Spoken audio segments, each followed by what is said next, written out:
Perkenalkan, saya Rizky Joshua Pangribuan dari kelas Teknik Elektro B Sambut 2023 Universitas Negeri Medan.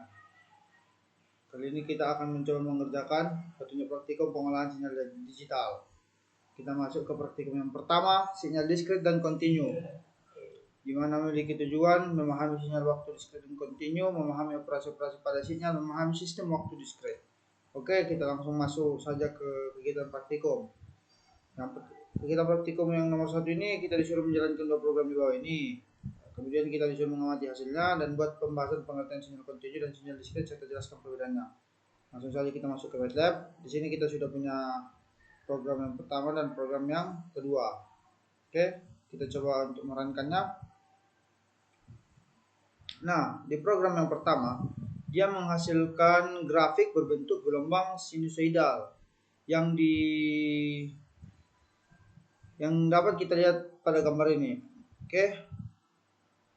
Di mana fungsi matematisnya itu X sama dengan E pangkat min 0 kali 1T sin 2/3T. Jadi sinyal ini bersifat kontinu karena didefinisikan pada setiap titik waktu dalam rentang tertentu. Ini dia rentang waktunya.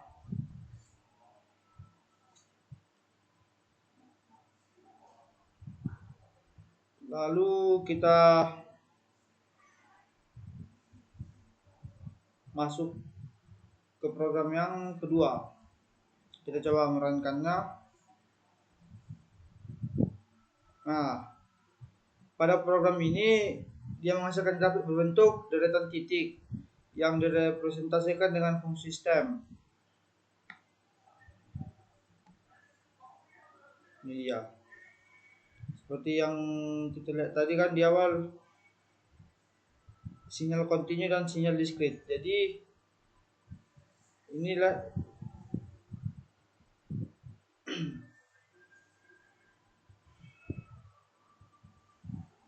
ini dia sinyal diskretnya. Oke. Berdasarkan percobaan kita tadi, bisa kita lihat aspek perbedaan utama dari sinyal kontinu dan sinyal diskret itu. Di mana sinyal kontinu kan didefinisikan pada semua nilai waktu, sementara sinyal diskret itu hanya didefinisikan pada waktu tertentu. Terus pada grafik sinyal kontinu tadi kan dia lebih halus dan kontinu bentuknya, sementara di diskret itu bentuknya dia titik-titik terpisah. Oke, ini dia bentuknya lebih halus, sinusoidal.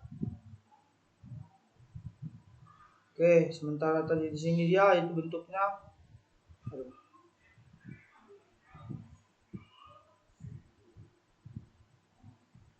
bentar.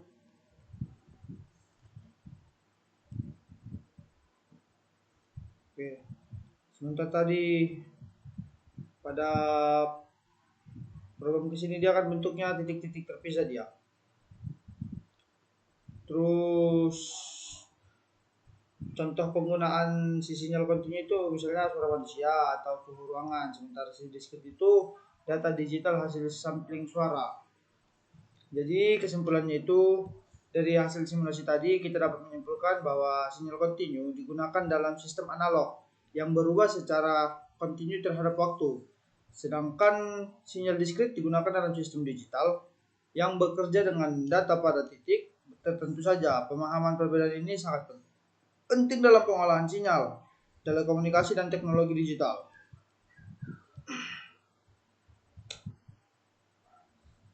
Jadi sekian untuk nomor 1 tadi. Kita akan lanjut ke nomor 2. Oke, pada nomor 2, seperti yang terlihat di soal, sistem pembayaran pinjaman bank dapat dimodelkan sebagai sistem waktu diskret dengan persamaan beda sebagai berikut.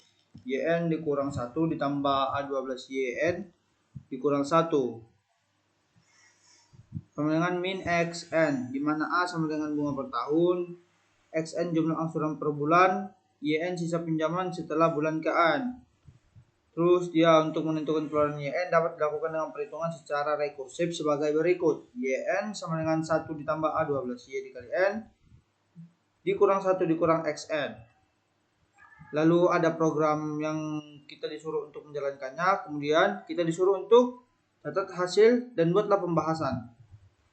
Jika jumlah pinjaman Y0 adalah 6.000, bunga per tahun 15% dan pembayaran angsuran per bulan $150, bandingkan bila angsuran per bulan $300. Oke, kita langsung masuk ke program, ke MATLAB. Di sini telah tersedia program yang dimana kita disuruh untuk menjalankannya. Oke, kita akan coba merankan program itu. Nih, sesuai perintah tadi, pinjamannya kita buat 6.000. Bunga per tahunnya 15% atau 0,15. Terus pembayaran angsuran per bulan 150. Nah, ini dia hasilnya. Kita disuruh mengamati hasilnya dan memberikan pembahasan. Kita disuruh mencatat hasilnya dan memberi pembahasan. Oke, baik, kita akan sedikit membahas hasilnya, di mana berdasarkan angsuran yang 150 per bulan ini dengan jumlah pinjaman 6.000 dan bunga per tahun 0,15 atau 15%, kita bisa mengetahui dari data bahwa pinjaman baru lunas setelah lebih dari 36 bulan. Kenapa? Karena sisa pinjaman setelah 36 bulan masih sekitar 2,616 atau sekitar 2.616,3 sekian dolar.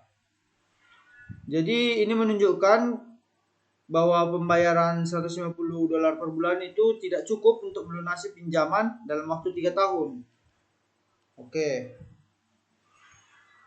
Bagaimana jika kita membuatnya pembayaran angsuran per bulannya 150 dengan kita buat 300. Oke, kita coba ulang run. Jumlah pinjaman tadi 6.000, bunga per tahun 0,15. Nah, di sini kita buat 300. Kita naikkan dia pembayaran angsuran per bulannya menjadi 300. Oke.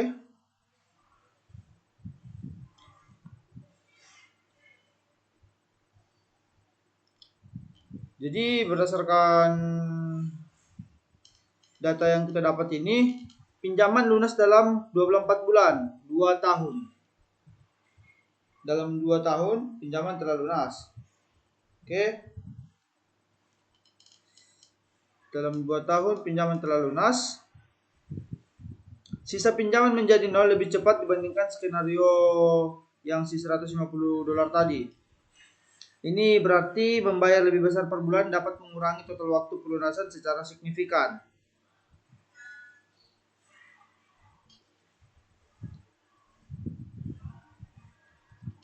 Berarti kita bisa menyimpulkan jika membayar $150 per bulan, pinjaman belum lunas dalam 3 tahun dan masih tersisa sekitar $26,6. Jika membayar 300 per bulan, pinjaman bisa lunas dalam 2 tahun, sehingga mengurangi jumlah bunga yang harus dibayar. Jadi untuk menghindari bunga berlebih, lebih baik meningkatkan jumlah angsuran per bulan. Sekian untuk praktikum pertama nomor 2. Lalu kita masuk ke soal yang nomor 3. Kita disuruh menjalankan program untuk pencerminan sinyal. Oke. Jadi kita amati hasilnya dan berikan pembahasan dari hasil pencerminan sinyal tersebut. Baik.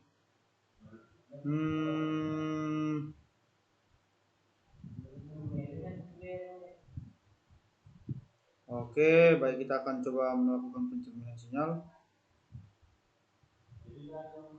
Kita disuruh mengamati hasilnya dan berikan pembahasan dari hasil pencerminan sinyal tersebut. Oke. Baik. Kita coba runkan.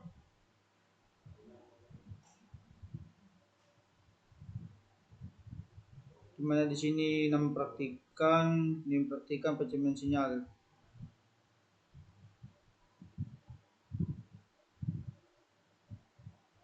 Oke, kita rubah menjadi ini kita 5 2 3 3 2 3 0 0 3 8.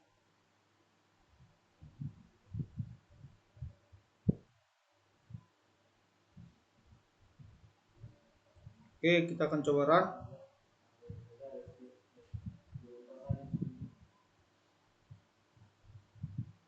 Ini dia hasil runnya.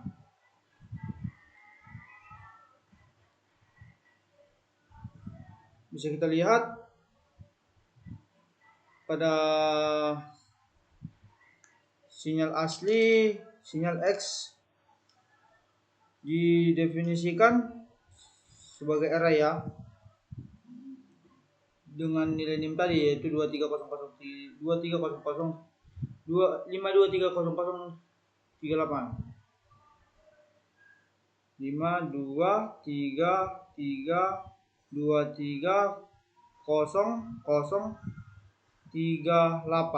Oke, itu dia.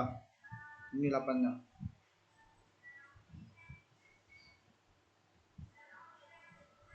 Ini dia 8-nya. Yang dimana indeks waktu N berada dalam rentang 0 hingga 9. Kemudian pencerminan ini buat sinyal asli, ini sinyal voltnya. Itu dicerminkan terhadap sumbu, indeks waktu N-nya dicerminkan terhadap sumbu vertikal. Menjadi kalau rumus matematikanya NF sama dengan min N. Sinyal X-nya tetap sama, tapi posisinya bergeser ke indeks negatif.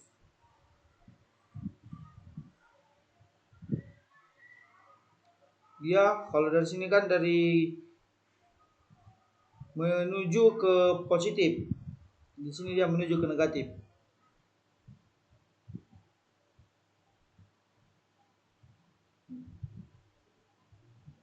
Terus pada praktikum ini sinyal asli berada dalam domain waktu positif. Itu dia positif 0 hingga 9. Sementara pencerminan sinyal ini urutannya tetap sama, tapi posisinya yang berubah. Dia terhadap indeks waktu negatif. Itu perbedaan sinyal asli sinyal volt. Oke, kita lanjut ke nomor 4. Kita disuruh untuk mengamati hasilnya, kemudian berikan penjelasan berdasarkan pengertian pergeseran sinyal. Apa pengaruh R pada grafik? Oke, kita akan salin dulu programnya.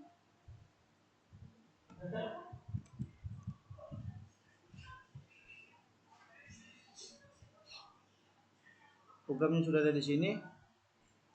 Kemudian kita coba run. Ini dia hasilnya.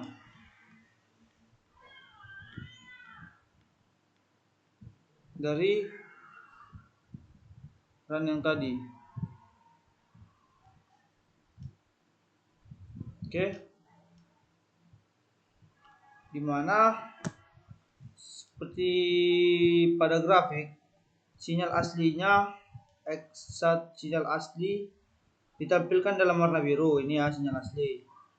Sedangkan sinyal yang telah bergeser ke kanan sejauh 5 unit ini ditampilkan dalam warna merah. Ini merah. Kan sinyal awal berada pada indeks 0, 1, dan 2. Ini seperti yang pada garis biru ini. Kemudian setelah dia melakukan pergeseran sinyal, kita lihat pada warna merah, dia menjadi dimulai dari angka 5, jadi 5, 6, 7. Oke.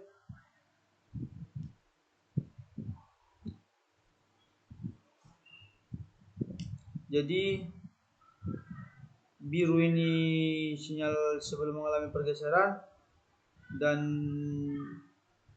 yang merah ini adalah sinyal setelah mengalami pergeseran.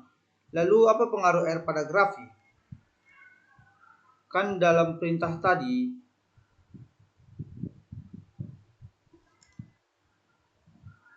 ada dia dibuat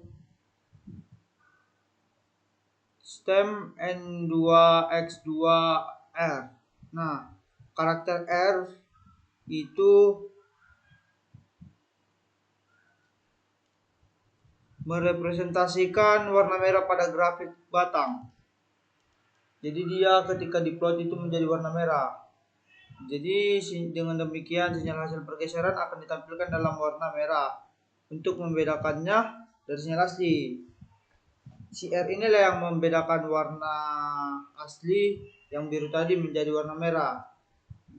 Yang dimana warna merah itu kan grafik setelah mengalami pergeseran sinyal. Jadi kita dapat mengambil kesimpulan pergeseran X1 N-5 menyebabkan sinyal bergeser ke kanan sejauh 5 unit, ya kan? Kemudian warna merah R digunakan untuk membedakan sinyal yang telah digeser. Pergeseran ke kanan dalam domain waktu sama dengan penundaan sinyal. Oke, kita lanjut ke nomor 5. Geserlah sinyal X1 berikut ke dalam bentuk X2, X1 N-6. Ya, ada 3 ini, ada A, B, C. Baik.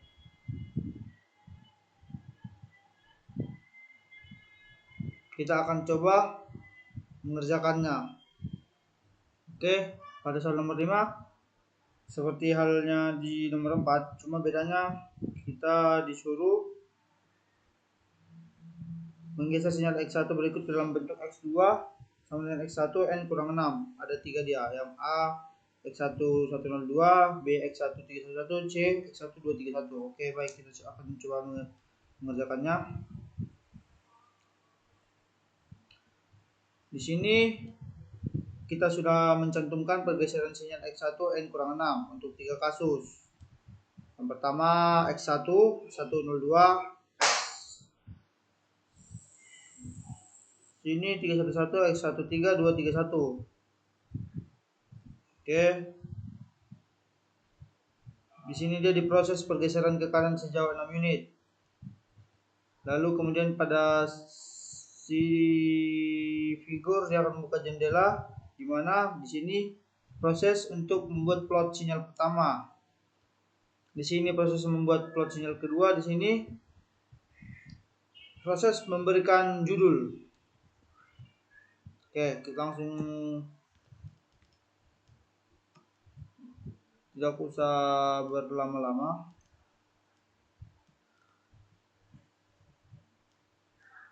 Kita akan langsung mencoba merankannya.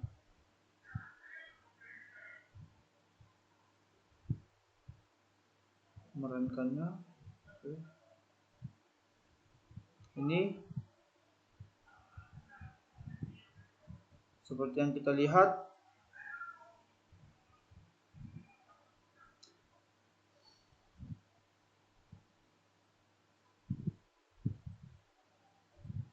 setiap sinyal awal berada di indeks N sama dengan 0, 1, 2. Lalu setelah bergeser ke kanan sejauh 6 unit, sinyal baru dimulai dari N sama dengan 6. Ini dia, 0, 1, 2. dimulai dari 6. Ini menunjukkan bahwa semakin besar nilai pergeseran N kurang K-nya, semakin jauh pula sinyal bergeser ke kanan, yang berarti penundaan waktu lebih lama. Di sini yang putus-putus ini dia itu, yang putus-putus warna merah dia itu sinyal X asli. Di sini X setelah digeser ke kanan sebanyak 6 kali di warna merah. Lalu yang putus-putus biru yang asli di sini setelah digeser ke kanan. Pokoknya yang putus-putus yang hijau ini yang asli di sini, kemudian setelah digeser ke kanan. Oke. Mari coba kita lihat di soalnya. X1 bernilai 102. Apakah betul? Betul. X1 bernilai 102.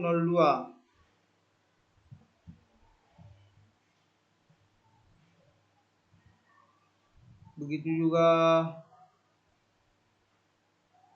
dengan X yang lainnya.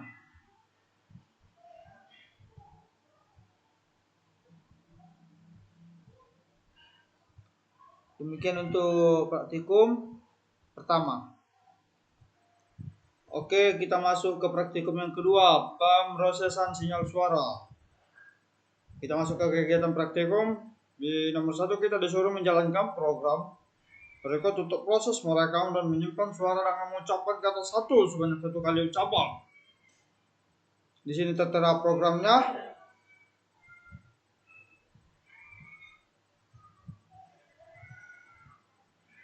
Ulangi untuk merekam ucapan kata satu sebanyak 5 kali ucapan. 2 dan 3 masing-masing sebanyak 5 kali ucapan. Oke, kita akan mulai dari kata satu sebanyak 1 kali ucapan dulu.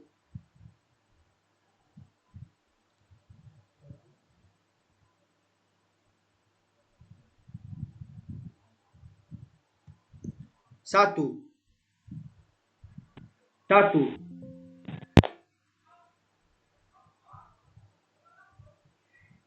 Ini dia.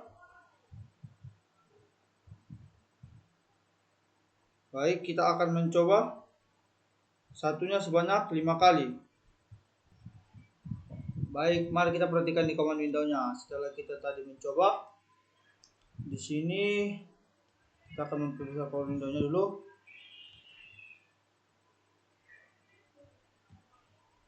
Di sini sampel rate-nya sekitar 8000 bits per sampel 8, channelnya 1, device ID-nya -1. Sampelnya 257, total sampel 16000. Oke. Kita akan mencobanya sebanyak 5 kali. Mengulangi kata satu sebanyak 5 kali.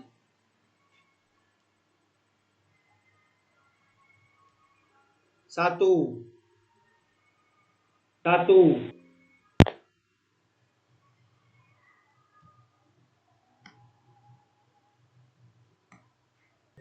Oke, kita akan mengucapkan kata satu sebanyak 5 kali.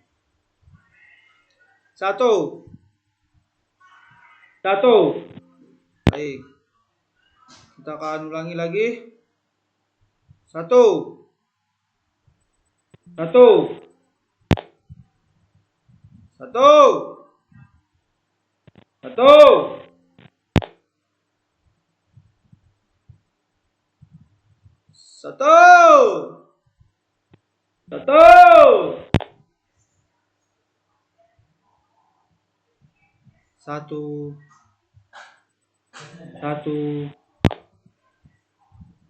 Oke. Angka 1 sudah selesai.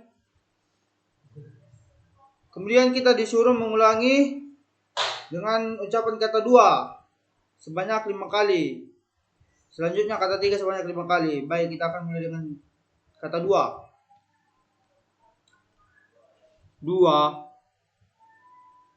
2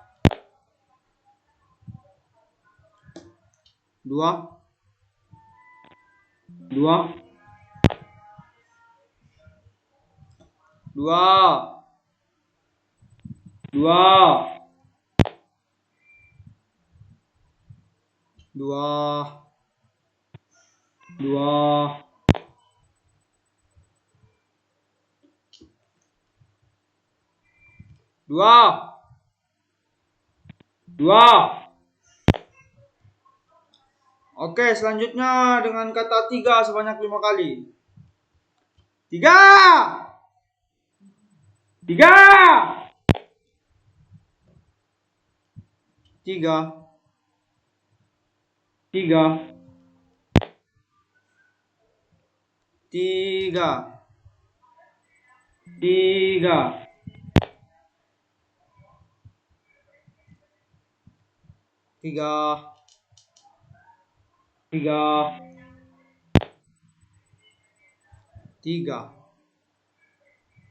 3. Demikianlah untuk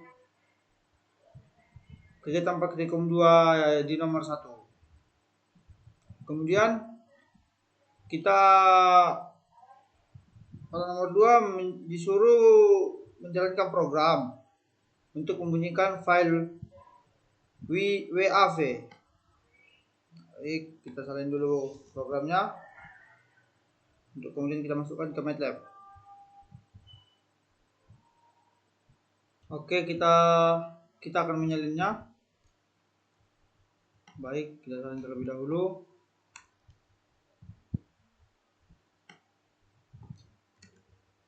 Kita masuk ke MATLAB, lalu kita paste.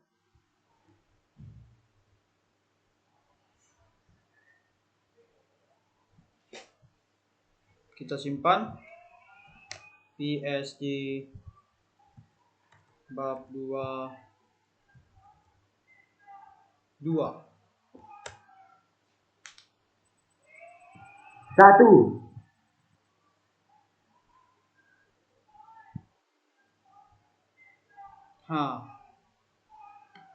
Di sini filenya disimpan menjadi bentuk WAV sebagaimana nomor 2 ini meminta kita menjalankan programnya untuk membunyikan file WAV-nya. Oke. Kita lanjut. Buatlah program menggunakan fungsi min, std, dan sum untuk menghitung rata standar deviasi dan energi total sinyal suara yang telah direkam. Oke, di nomor 3 kita disuruh membuat program menggunakan fungsi min, std, dan sum untuk menghitung rata standar deviasi dan energi total sinyal suara yang telah direkam. Oke, baik. Mari langsung kita eksekusi.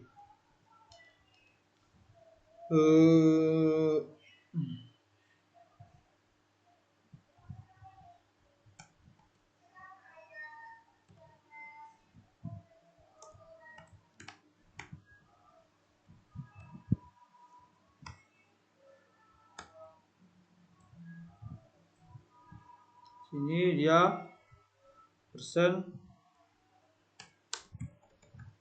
nama praktikum. Di sini dia persen nim praktikan.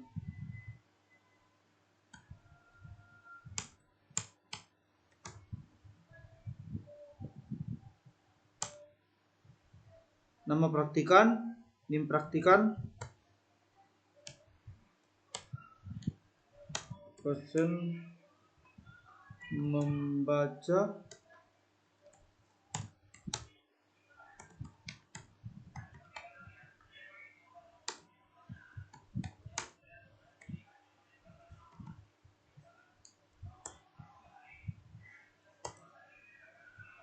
masuk,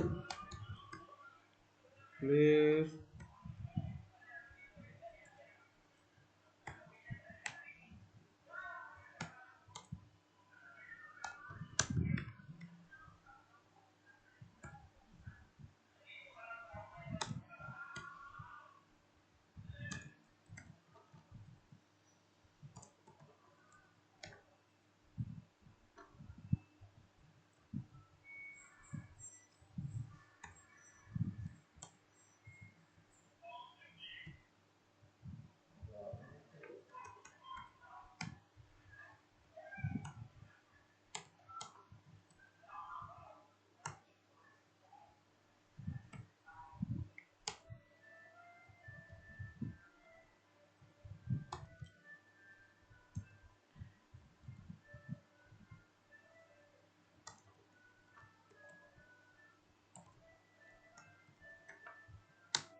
1.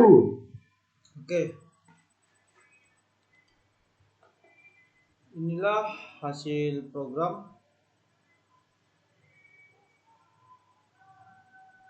untuk menentukan main standar deviation untuk energinya, di mana mainnya itu 0,000035, standar deviation 0,070945, total energi 40,260,986. Berdasarkan program yang telah saya buat tadi.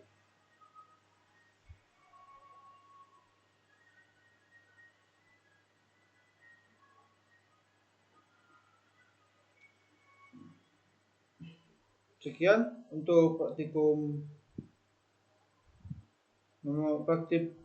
bab 2 nomor 3 ini. Oke, kali ini sudah pada bab praktikum ketiga, pencuplikan dan pengaliasan sinyal kontinu. Di sini kita diharapkan bisa memahami pencuplikan atau sampling sinyal waktu kontinu dan memahami pengaliasan atau aliasing sinyal. Langsung ke kita praktikum nomor 1, kita disuruh menjalankan program di bawah ini. Amati hasilnya dan berikan pembahasan berdasarkan frekuensi pencuplikan, jumlah titik pencuplikan dan waktu sinyal berjalan. Oke, kita salin. Kita pergi ke MATLAB. Oke, kita masuk ke nomor 3. Kita di sini disuruh menjalankan program di bawah ini. Kemudian kita mengamati hasilnya beserta penjelasan tentang pengaliasan dari gambar tersebut. Oke. Di sini sudah terserah codingan yang telah kita masukkan. Dan kita akan run. Ini hasil dari output pada program yang telah kita runkan tadi. Oke, kita lihat sinyal merah atau X1 itu merupakan kosinus dengan frekuensi F 1/8. Ini dia sinyal merah ini.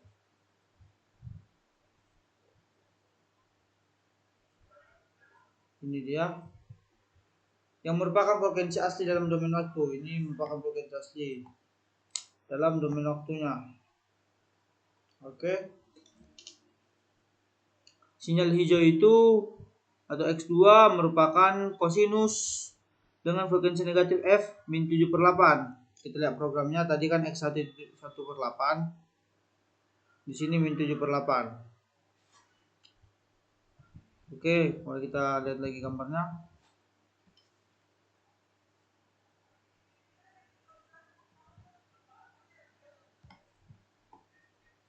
Lalu tetapi karena sifat periodik dan sinusoidal ini ekuivalen dengan frekuensi F aksen sama dengan 1 dikurang 7/8, maka dia menjadi 1/8, sehingga bentuknya identik dengan yang merah atau X1 ini. Kemudian kita lihat ada titik biru, ini merupakan sinyal diskrit, hasil sampling dari X1 pada interval integer.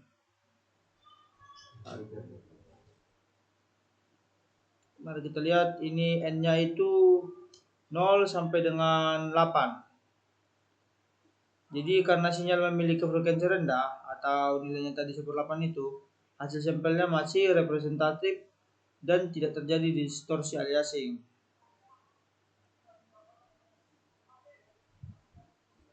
Baik, kita masuk ke nomor 4, jalankan program di bawah ini. Oke. Saya suruh menjalankan program yang merupakan proses sampling sinyal kontinu berdasarkan TS.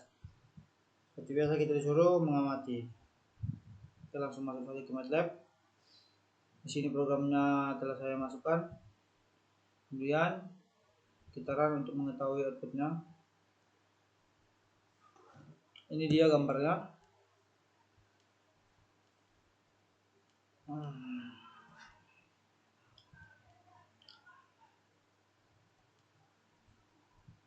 Oke, berdasarkan gambar ini, garis merah ini merupakan sinyal kontinu aslinya. dan titik-titik dengan garis vertikal ini menunjukkan hasil sampling dengan TS 0,1 detik. Oke, jadi sampling dilakukan dengan periode TS 0,1 detik. 0,1, TS nya ini 0,1 dia. Kita frekuensi sampling fs nya 10 Hz. Frekuensi 10 Hz. Sinyal kontinu direpresentasikan dalam bentuk diskrit dengan titik-titik sampling yang dihubungkan oleh garis vertikal dalam plot stem. Oke. Jadi frekuensi sinyal asli adalah 2 Hz. Oke, di sini frekuensinya 2 Hz. Sedangkan frekuensi sampling fs 10 Hz. Oke. Masih cukup tinggi dibandingkan dengan frekuensi sinyal asli. Dan hal ini sesuai dengan teori Manikes yang menyatakan bahwa fs harus lebih besar dari 2 kali frekuensi sinyal asli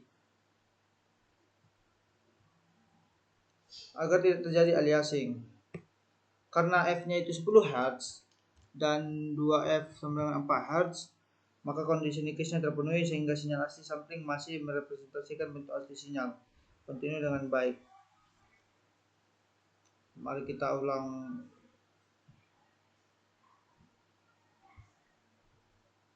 Oke, ini dia hasil outputnya tadi. Oke, kita masuk ke nomor 5. Kita disuruh menjalankan program menggunakan sinyal kontinu fs. Kemudian kita disuruh untuk mengamati hasil dan membandingkannya dengan sampling sebelumnya, yaitu sampling yang menggunakan TS tadi. Kita disuruh mencari perbedaan yang baik. Kita masuk. Terlebih dahulu kita salin programnya.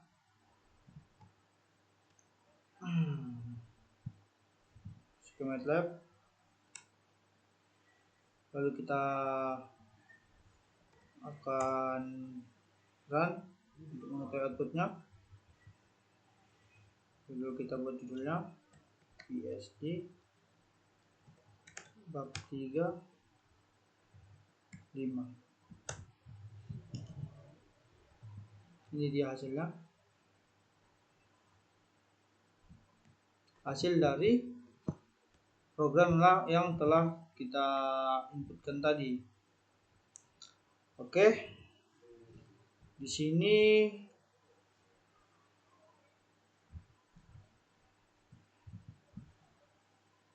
kita bisa lihat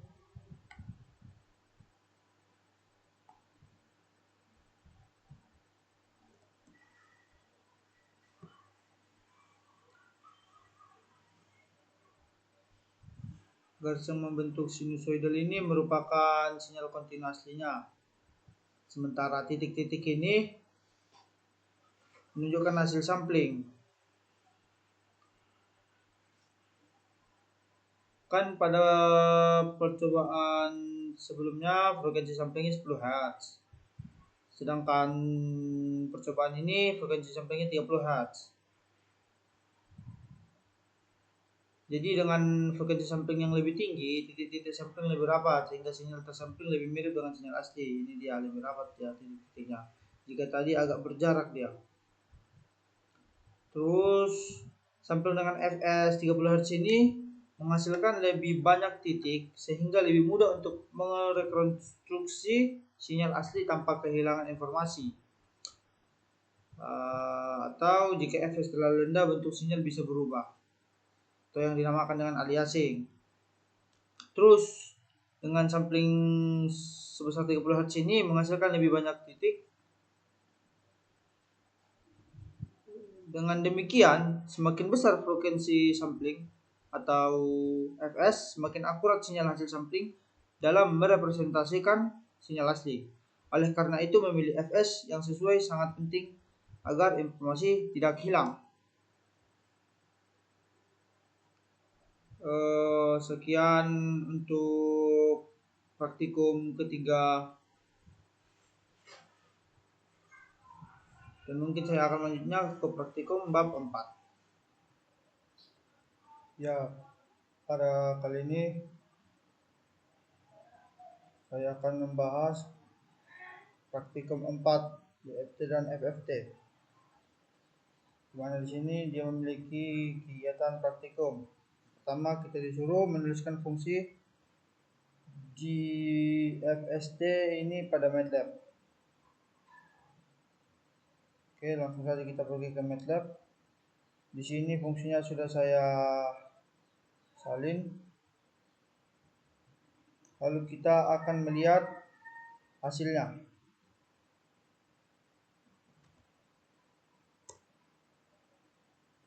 Ini dia hasil dari fungsi GFST ini, di mana ini merupakan transformasi Fourier discrete.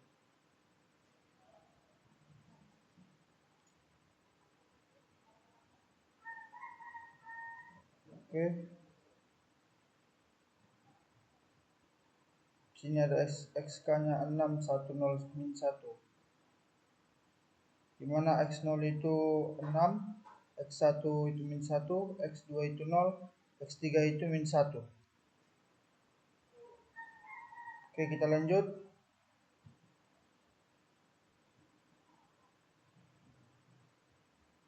Pada nomor 2, suatu sinyal X0 sama dengan 1, X1 sama dengan 2, X2 sama dengan 2, X3 sama dengan 1, dan Xn sama dengan 0. Untuk semua nilai n yang lain dan n point DFT sama dengan 4. Tentukan DFT dalam bentuk rektangular K. Di sini ada program di mana kita disuruh menjalankan dan membuktikan dengan perbandingan analitik secara manual.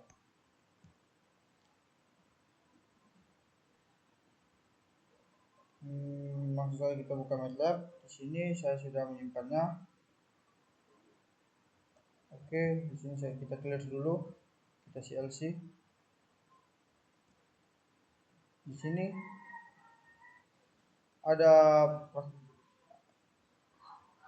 X1221 XK sama dengan DIFST X.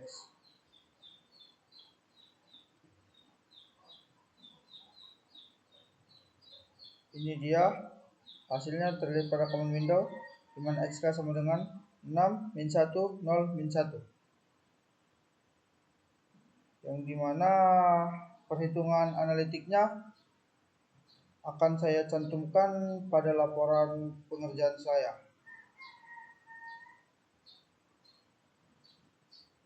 Baik, kita lanjut ke soal nomor 3, di mana kita disuruh menentukan DFT dengan endpoint DFT sama dengan 4 dari sinyal-sinyal berikut yang semua bernilai 0 untuk n kecil dari 0 dan n lebih besar dari 4. Di sini ada 4 bagian A, B, C, dan D. Tentu saja kita masuk ke MATLAB untuk proses pengerjaannya. Di sini saya telah memiliki codingan atau program untuk membantu menjawab soal nomor 3 tadi. Langsung saja kita tekan run. Ini dia DFT dari keempat sinyal tadi, di mana DFT dari sinyal A 2 min 2 min 2 min 2. DFT dari sinyal B 1 min 3 1 min 3. DFT dari sinyal C 4 0 0. DFT dari sinyal D 4 0 0 0.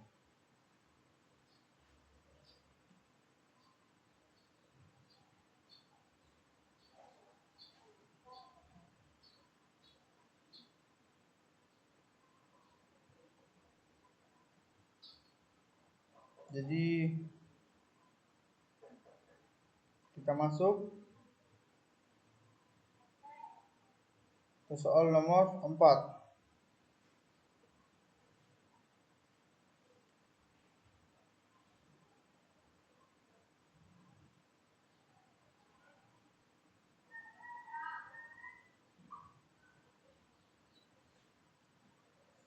Sebelum kita lanjut lagi, saya akan menjelaskan sedikit pengertian dari DFT. Dan di sini Seperti yang kita lihat, ada terdapat unsur DFT, ada terdapat unsur FFT. DFT itu adalah discrete Fourier transform. Ini transformasi matematika yang mengubah sinyal dalam domain waktu menjadi domain frekuensi. Ini memungkinkan kita untuk menganalisis komponen frekuensi dalam suatu sinyal discrete. Dan di sini juga ada FFT. FFT itu fast Fourier transform, merupakan algoritma yang digunakan untuk menghitung transformasi Fourier discrete atau DFT dan kebalikannya dengan lebih efisien. Oke, kita masuk ke soal yang nomor 4. Di sini kita disuruh menuliskan fungsi di FST ini pada MATLAB. Di sini di bawah telah tertera programnya. Sebelum itu saya akan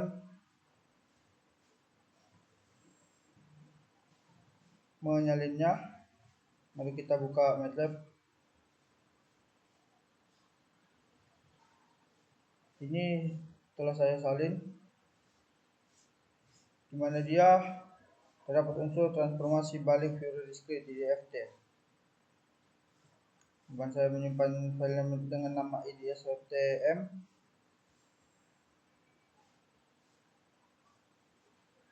Oke, langsung saja kita coba untuk merunkannya.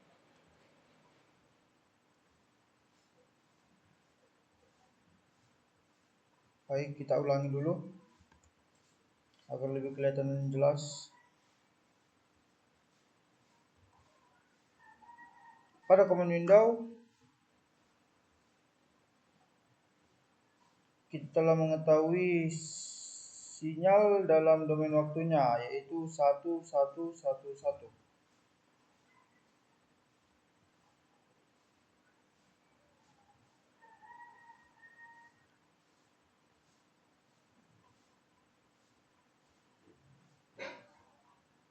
Oke,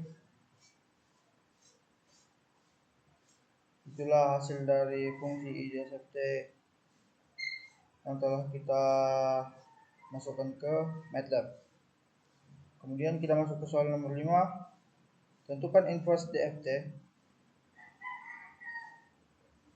N dari K dalam bentuk rektangular berikut. Jalankan program berikut dan amati hasilnya serta buktikan dengan perhitungan analitik secara manual. Amati hasilnya dan berikan penjelasan tentang inverse DFT. Oke.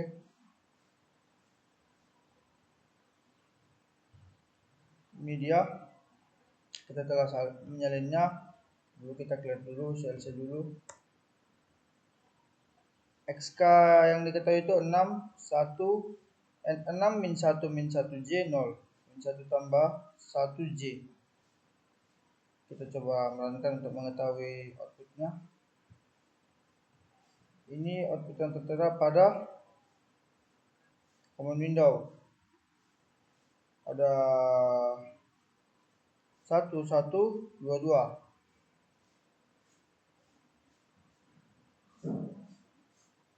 Di sini kita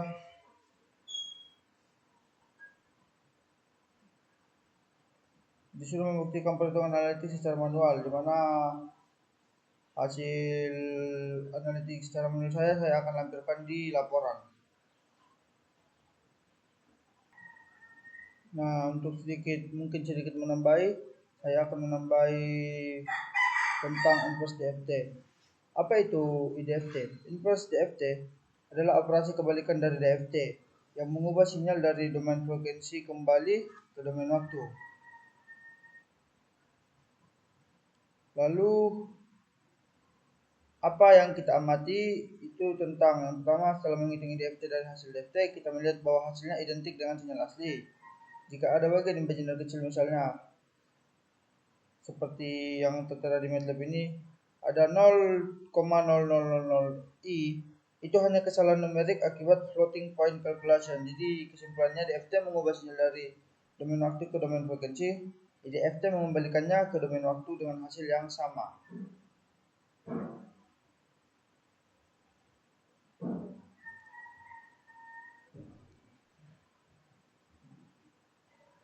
Itu sedikit menambah materi pada nomor 5 tadi.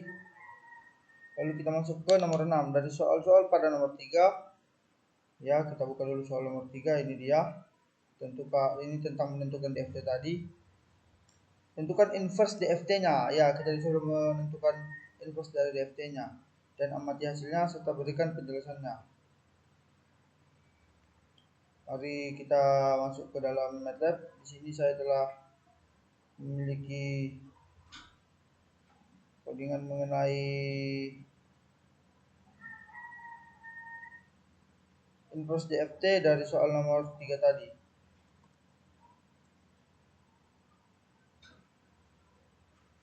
Ini dia inverse DFT dari soal nomor 3 tadi.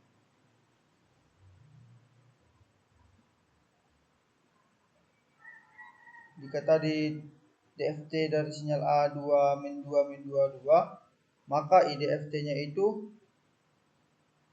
1 min 1 1 1 1. Jika DFT dari sinyal B 1 min 3 1 min 3, maka IDFT dari sinyal B min 1 0 2 0. Jika DFT dari sinyal C tadi 4 0 0 0, maka IDFT dari sinyal C 1 1 1 1. Jika DFT dari sinyal D 4000, maka IDFT dari sinyal D 1111. Seperti yang saya jelaskan sebelumnya bahwa IDFT itu adalah inverse atau kebalikan dari si DFT. Yang dimana dia mengubah sinyal, mengembalikan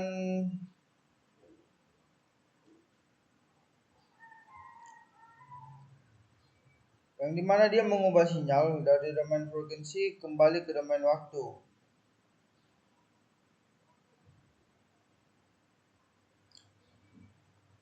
Baru kita lanjut ke soal nomor 7. Di sini kita disuruh menjalankan program untuk menentukan FFT dari suatu sinyal XK. Oke. Dengan N sama dengan 32. Dan amati hasilnya dan berikan pembahasan. Langsung saja kita masuk ke MATLAB. Pada MATLAB ini saya telah membuat codingan untuk membantu menyelesaikan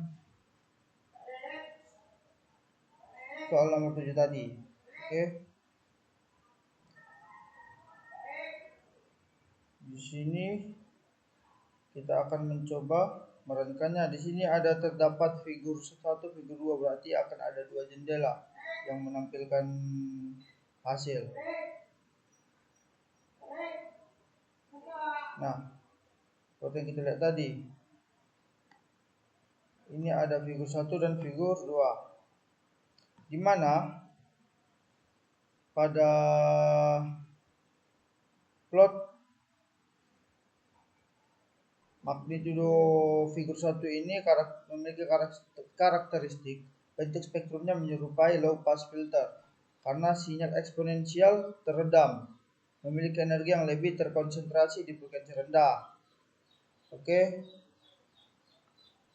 Puncak pada K sama dengan 0 karena sinyal asli tidak memiliki osilasi cepat, energi lebih terkonsentrasi di frekuensi rendah. Penurunan amplitudo seiring bertambahnya indeks frekuensi amplitudo menurun mencerminkan peredaman eksponensial dalam domain waktu. Sementara pada figur 2, fase menunjukkan bagaimana setiap komponen frekuensi bergeser. Untuk sinyal eksponensial, fase cenderung memiliki pola linear karena setiap sampel dikalikan dengan pangkat eksponensial.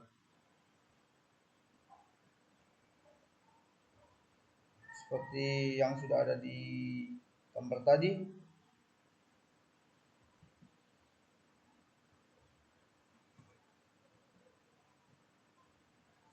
Lalu, kenapa pada program ini kita menggunakan FFT? Ini karena untuk menganalisis sinyal dalam domain frekuensi dengan cara yang lebih efisien dibandingkan DFT biasa. Apa yang diamati dari hasil FFT ini? Yang pertama, magnitudo spektrumnya. Itu menunjukkan bagaimana energi sinyal tersebar dalam domain frekuensi. Yang kedua, fase spektrumnya menunjukkan pergeseran fase pada beberapa frekuensi. Yang ketiga, puncak pada K sama dengan 0-nya menunjukkan bahwa sebagian besar energi sinyal berada di frekuensi rendah. Lalu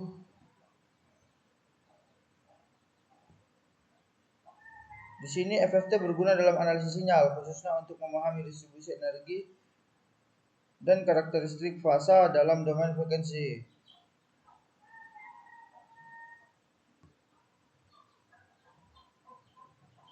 Kita masuk ke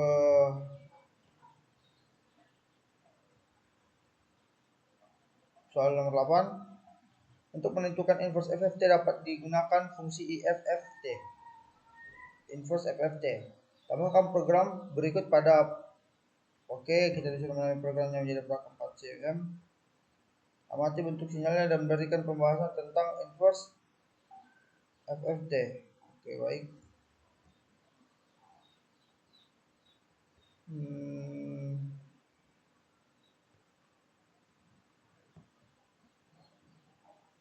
Kita langsung masuk ke MATLAB.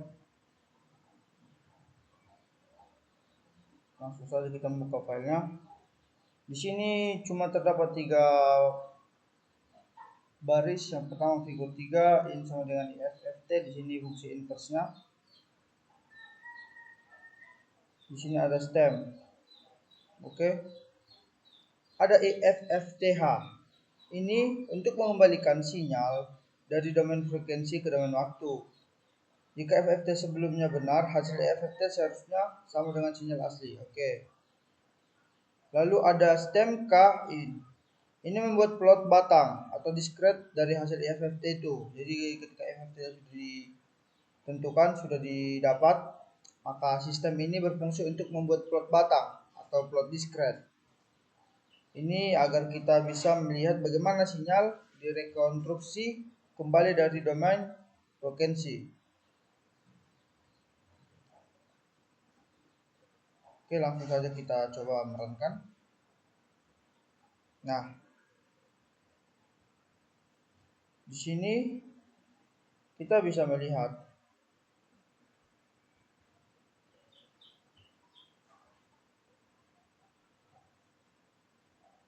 ada hasil atau output yang kita dapat.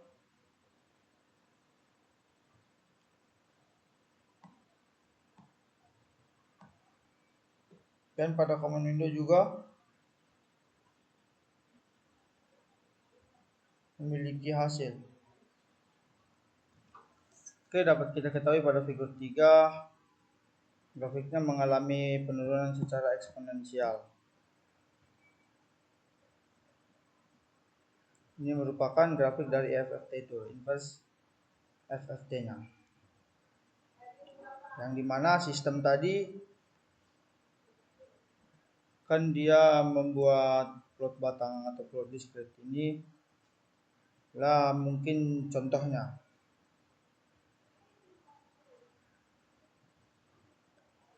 Oke.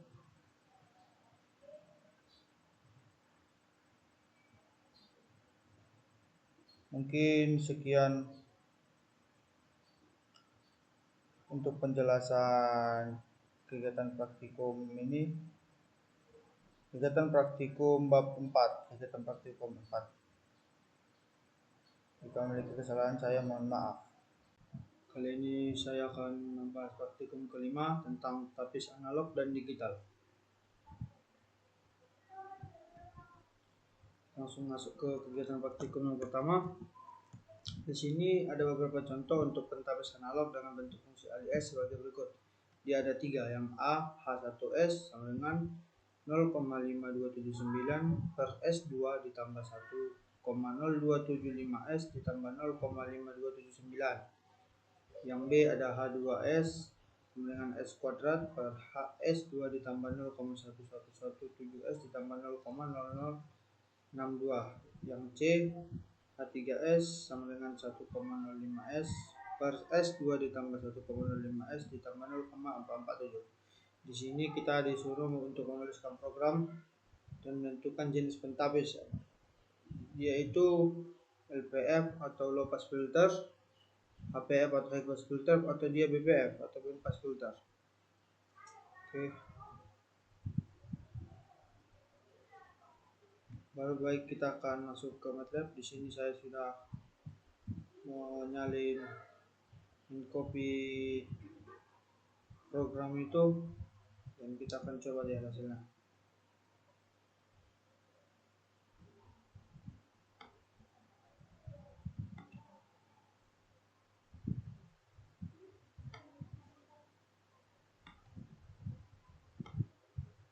Oke.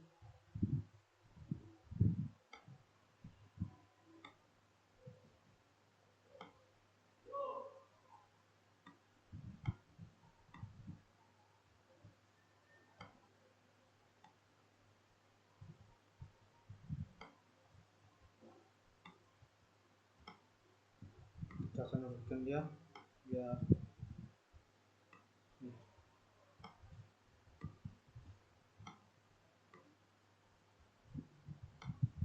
Oke.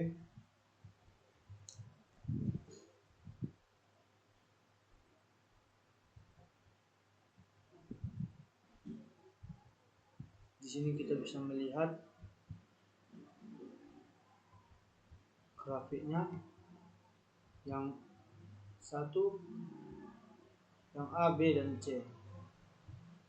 Oke, dari hasil grafik ini bisa kita ketahui yang low pass filter itu filter H1S. Kenapa? Karena dia mengalami penurunan. Yang awalnya dia tinggi terus mengalami penurunan. Merupakan salah satu ciri-ciri low pass filter. Yang kedua ini yaitu high pass filter. Kenapa? Karena dia dari awalnya rendah tiba-tiba mengalami kenaikan. Dan yang ketiga ini band pass filter. Kenapa? Karena awal dan akhir itu rendah, cuma di selang awal dan akhir itu di tengah-tengah mengalami kenaikan. Jadi bisa kita simpulkan yang pertama, yang H1S itu low pass filter, H2S itu high pass filter, dan yang H3S itu high pass filter.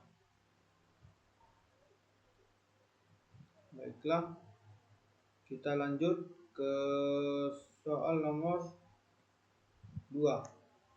Hampir sama seperti di awal, kita disuruh membuatkan program untuk menentukan jenis pentabas frekuensi kritis dari pentabas analog dengan fungsi alias berikut. Oke, langsung saja kita masuk. Di sini saya sudah memiliki programnya, dan kita akan coba untuk merunkan. Nih. Oke. Jadi pada H1S adalah low pass filter, sama seperti sebelumnya yang saya bilang, dia dari naik mengalami penurunan.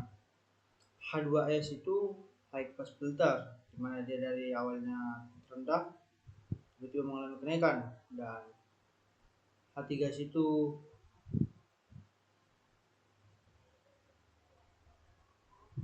band pass filter. Inilah untuk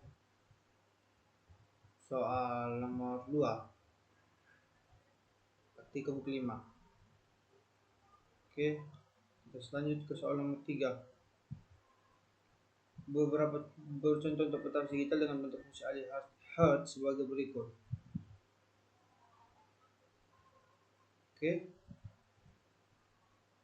Oke, baik. Kita disuruh mengamati dan menentukan fitur mana yang merupakan jenis pentabas low pass, high pass maupun band pass. Oke, baik. Kita masuk ke kalimat nomor 3. Kita akan program. Kita akan run.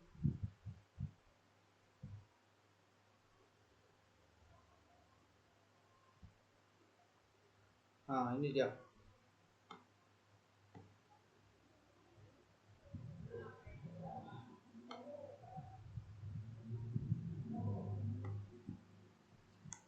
Jadi jika berdasarkan gambar ini kita bisa tahu H1S itu high pass filter, H2S itu H1S low pass filter, H2 high pass filter, H3 itu band pass filter.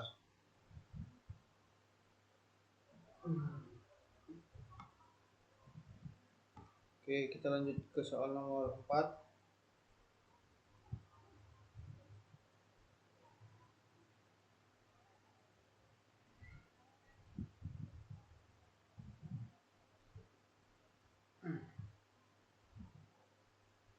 Kita disuruh memprogram hampir sama seperti soal-soal sebelumnya ya.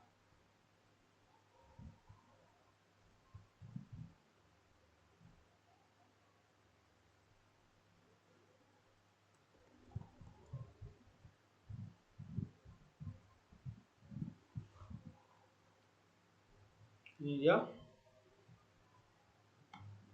Jika pada common window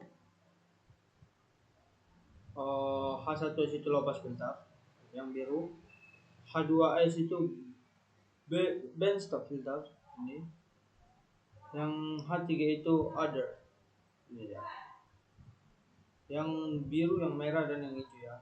Biru itu low pass, H2 itu di merah, H3 itu di hijau. Jadi kita lanjut ke soal nomor 5. Jalankan program di bawah ini untuk melakukan pentabisan FF pada sinyal suara. Oke, langsung masuk. Kita eksekusinya.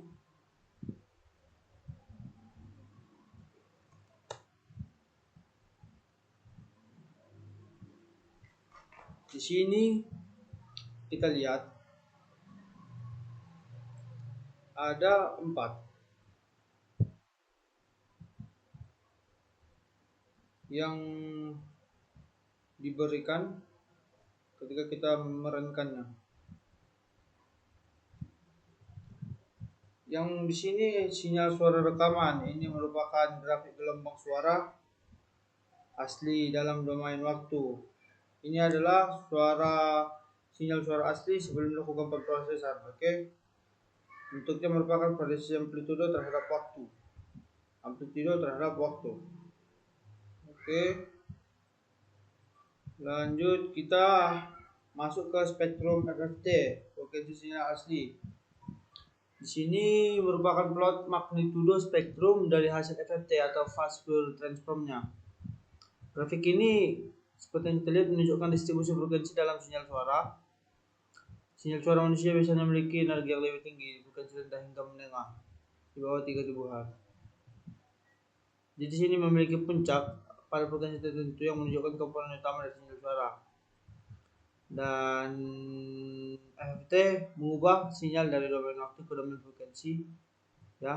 Kalau di sinyal asli tadi kan amplitudo ke waktu, ini magnitudo ke frekuensi. Dia mengubah waktu menjadi frekuensi. Untuk melihat kandungan spektrum frekuensi dari sinyal asli. Masuk ke high pass filter. Di sini respon filter terhadap frekuensi. Di sini plotnya, di sini yang diplotkan. Grafik ini menunjukkan bahwa frekuensi mengalami high pass filter.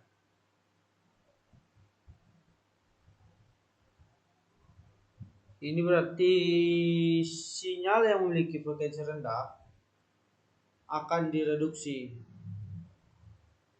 Karena HPF ini hanya melewatkan frekuensi tinggi dan menghilangkan frekuensi rendah dari sinyal. Lalu di low pass filter. Ini dia gambar low pass filter kita. Merupakan jika di high pass filter tadi dia itu yang memiliki frekuensi rendah akan direduksi. Begitu sebaliknya di low pass yang memiliki suara tinggi akan direduksi. Oke. Kita akan masuk ke soal nomor 6. Jalankan program di bawah ini untuk melakukan pentabisan HPF pada sinyal suara. Kita akan coba merayakannya.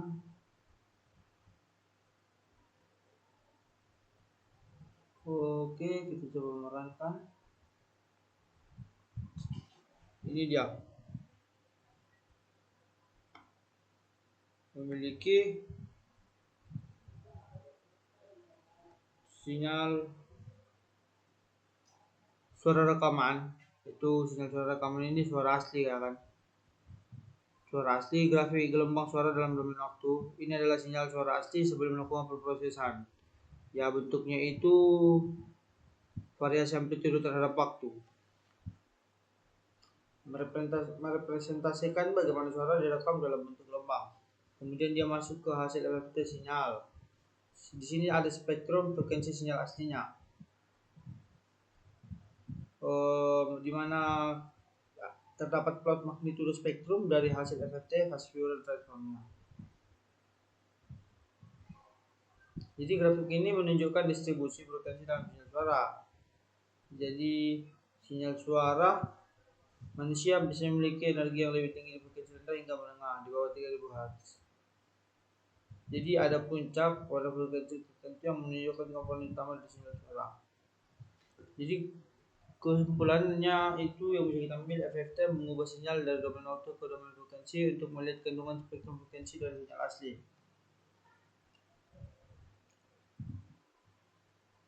Kita masuk ke bab 7.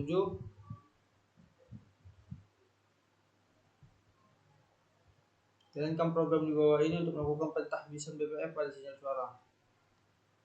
Oke. Mari kita coba untuk menjalankannya.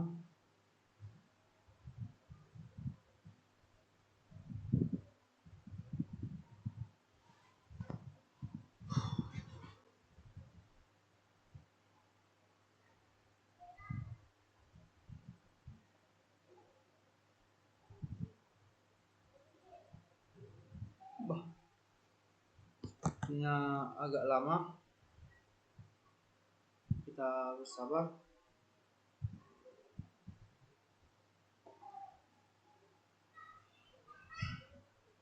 Coba sekali lagi.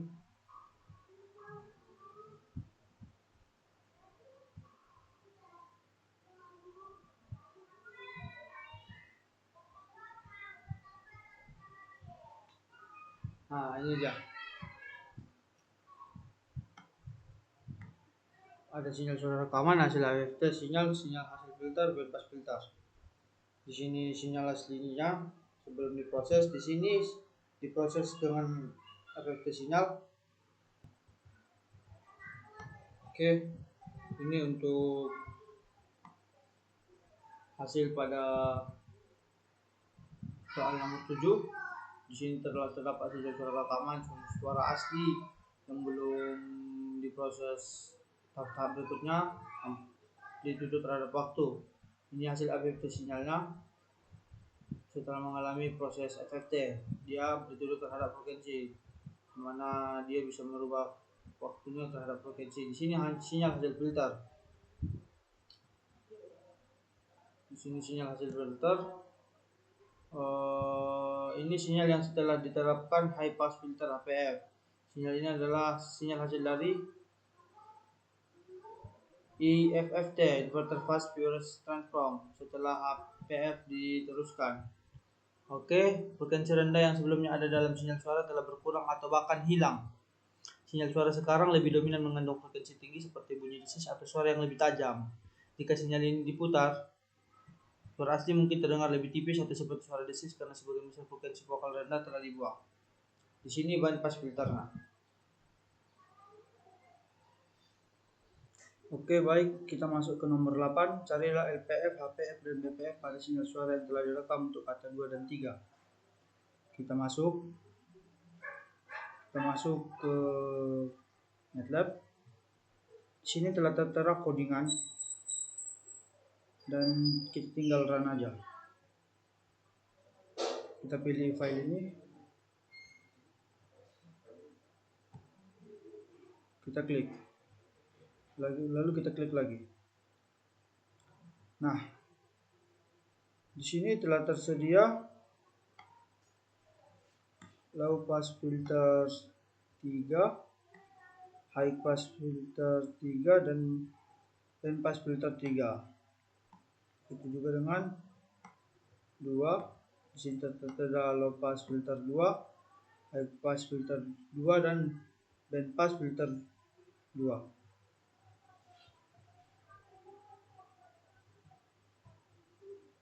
Oke.